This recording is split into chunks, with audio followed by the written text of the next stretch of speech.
ancient line of pharaohs. Oh, no, I want the other one. I want the other one. Study of the ancient Egyptian pharaohs. Yeah, that's me. Okay, so 2 for this one.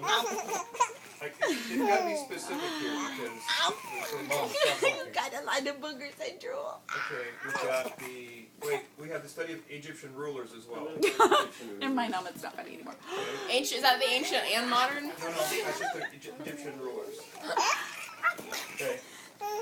So, the study of ancient or modern Egyptian pharaohs.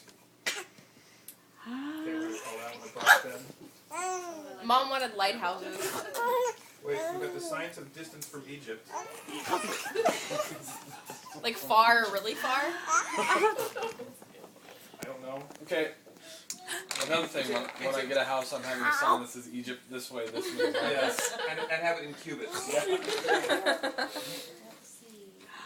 Study of distant lands. Have you guys voted yet? You two? Yes. Okay. Mom's going for it, for lighthouses. Mary, you went for lighthouses? Yep. I'm gonna do lighthouses too. Okay. I think that's all of them. Okay. Okay, so the actual Get this answer away from here, is I'm not gonna be able to share. the science of lighthouses. Son of a gun. So I get nothing because you guys guessed